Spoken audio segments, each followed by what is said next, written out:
L'actualité politique de Guillaume Durand sur Radio Classique et Paris Première. Christian Estrosi, je suppose que d'abord bonjour, je suppose que vous allez à la cérémonie des Invalides ce matin. Est-ce que il reste pour vous des mystères autour de l'attentat de Nice ? Guillaume Durand, d'abord bonjour. Je serai bien sûr à la cérémonie des Invalides. Désormais, le 19 mars est la date traditionnelle de commémoration des victimes. Je n'ai pas envie de rentrer sur ce sujet cette semaine. Ce serait de nouveau ouvrir un champ à la confrontation, à des réponses qui n'ont pas été apportées. Je ne le souhaite pas. Elle commence aujourd'hui par cette exigence de recueillement autour des victimes, autour des familles des défunts. Elle se terminera pour moi cette semaine, samedi, où je conduirai en audience privée, où il m'a convié auprès du pape François, près de 600 victimes et familles de défunts de l'attentat de Nice. Mais je retiens la phrase, des réponses n'ont pas été apportées. Parce que c'est quand même une interrogation pour tous les Français. Eh bien... c'est vous qui l'avez prononcé. Oui, des réponses n'ont pas été apportées. J'en reste là. Pour l'instant, nous devons aider non pas à épargner le deuil, mais à essayer de soulager une part du deuil. C'est l'exigence de cette semaine. Et il y aura l'exigence des réponses. Et il y a une exigence de protection, car en même temps, commémorer des victimes, c'est tragique pour notre pays de savoir que 70 ans après, les événements de la dernière guerre, de la Shoah, des déportations, des souffrances, des privations de liberté, dans de grandes démocraties comme la nôtre, nous soyons aujourd'hui à devoir nous rassembler autour de nouvelles victimes de la barbarie, et sans apporter pour autant de réponses et en nous demandant si demain il n'y en aura pas d'autres. Je comprends votre volonté comme responsable politique de recueillement, mais en même temps, en donnant cette phrase, vous donnez l'impression à beaucoup de gens qui s'interrogent sur le dispositif général au plan national, qu'il y a quand même des choses qui ne fonctionnent pas. Or, comme c'est le cœur du débat de la présidentielle, que vous allez vous engager dans cette présidentielle, que vous êtes un responsable politique, il est normal que je vous repose la question. Guillaume Durand, tout le monde connaît mes positions. Est-il possible, alors que tout le monde reconnaît que la France est en guerre, elle est menacée à l'intérieur, et les victimes que nous commémorons aujourd'hui et les familles de celles-ci auprès desquelles nous nous recueillons témoignent bien que nous ne pouvons pas continuer à dire la France est en guerre, il y a des victimes, il faut les commémorer, et en même temps ne pas essayer de tout faire pour qu'il n'y en ait pas de nouvelles. Le président de la République, le 8 septembre dernier, disait état de droit, et surtout ne changeons rien, la menace sera longue, mais on en viendra à bout. Bien, je crois que pour venir au bout de la menace et épargner de nouvelles victimes, on ne fait pas la guerre avec les lois de la paix.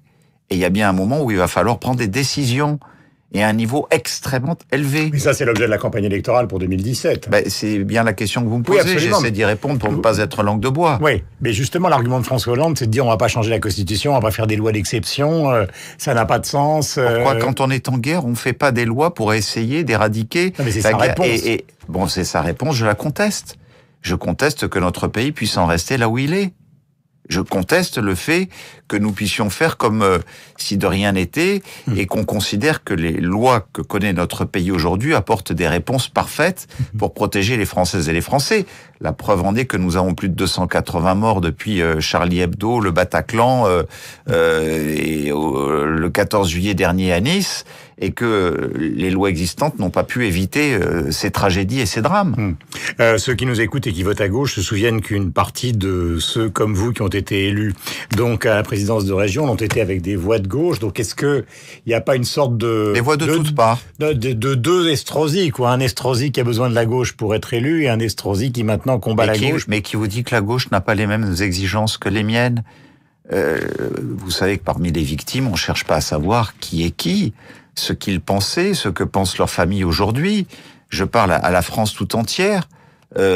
L'ancien maire de Nice que je suis, le président de la région Provence-Alpes-Côte d'Azur, né le 14 juillet, ni un homme de gauche, ni un homme de droite. J'ai au fond de moi des cicatrices considérables et tout au long de ma vie, elles seront là en moi et j'ai le devoir de dépasser tous ces clivages. C'est une exigence, mais en même temps, au fond de moi, je ressens que les Françaises et les Français ont besoin, qu'ils soient de gauche ou qu'ils soient de droite, des réponses concrètes. Que fait-on pour les protéger, pour protéger leurs enfants? Vous vous rendez compte quand des barbares s'en prennent à des enfants, à des femmes? Nous sommes dans des situations les plus atroces qui soient. Et on va dire, on continue à faire comme avant. Mais quand vous connaissez les services spéciaux, enfin, je veux dire, les gens qui constituent les services, qui repèrent les fichiers S et les autres, finalement, la direction politique du pays peut éventuellement changer. Je parle de couleur politique, mais ce seront les mêmes sur le terrain qui feront les enquêtes, etc. Mais qui vous dit que ceux qui font les enquêtes et qui savent n'attendent pas de ceux qui appartiennent à leur hiérarchie, donc forcément la hiérarchie politique, de leur donner des moyens juridiques et des moyens administratifs plus importants que ceux dont ils disposent. J'en rencontre suffisamment qui me le réclament tous les jours et qui eux-mêmes ne sont ni de gauche ni de droite, ce sont de grands serviteurs de l'État. Question, est-ce que vous considérez, puisque vous connaissez bien votre région et cette région a un électorat FN considérable, est-ce que vous considérez qu'il y aura une certaine forme de lutte à mort entre Marine Le Pen et Nicolas Sarkozy, si c'est lui qui est désigné par la primaire? Car on a l'impression que l'antagonisme entre les deux est plus fort qu'un antagonisme, par exemple, Marine Le Pen-Juppé. D'abord, vous considérez comme acquis que Marine Le Pen soit au second tour. Sommes-nous dans une démocratie où on considère que les élections sont là pour déterminer l'ordre d'arrivée le moment venu? Ou alors, d'ores et déjà, au mois de septembre 2016, il est acquis que pour le mois d'avril... Alors disons que c'est l'hypothèse retenue par les sondages, pour simplifier. Alors c'est l'hypothèse retenue. Il va y avoir un débat aujourd'hui. Je pose la question, quelles sont les propositions de Madame Le Pen pour apporter des réponses aux problèmes que nous connaissons, au plan économique par exemple? Quelles sont-elles ces propositions? On les a entendues ce week-end. Hein, non, je n'ai pas entendu de proposition. C'est la bataille contre l'Europe, c'est le combat contre l'euro. Oui, mais vous me parlez de combat contre. Mais je n'ai pas entendu de combat pour. De combat pour sortir la France avec des moyens, des solutions, des décisions, des réformes. Je vais pas vous faire le catalogue du programme du national. Il n'y en a pas. Il n'y en a pas. On peut considérer que ce catalogue... Vous êtes le premier à retenir du week-end qu'il n'y avait qu'un combat contre. Nous menons un combat pour. On mène un combat pour la France, pour créer les conditions de la croissance, mais je reviens à la question de sur l'antagonisme du pouvoir d'achat. Mais pourquoi l'antagonisme Sarkozy-Le Pen est un antagonisme mais parlons de vrais sujets. Je suis sur un grand média avec vous. Mais les sujets politiques, c'est d'abord les sujets économiques. C'est les feuilles d'impôt des Français qui arrivent ce matin pour l'impôt sur le revenu. Puis ce sera les taxes locales, d'habitation, foncière, la contribution foncière économique pour les entreprises qui arrivent. Monsieur Hollande qui ne cesse de dire que on va baisser les impôts. Et puis chaque fois qu'on reçoit une feuille, elle est en augmentation. C'est peut-être important de dire comment on va baisser la fiscalité, ce que le Front National ne dit jamais. Nous expliquons clairement que nous allons la baisser à tous les niveaux, que ce soit pour l'impôt des familles, que ce soit pour les charges sociales qui pèsent sur les entreprises. Et les 25 milliards, donc que ce soit les charges sur les salariés pour leur permettre de faire des heures supplémentaires non fiscalisées. Ça, ce sont de vrais sujets. C'est ce qu'attendent les Français. J'ai une dernière question qui est importante pour beaucoup de Français qui s'inquiètent évidemment de la santé de Jacques Chirac, qui a été un grand combattant politique, contesté, triomphant et en même temps ayant connu des hivers considérables à titre personnel. Vous, votre souvenir personnel avec Jacques Chirac?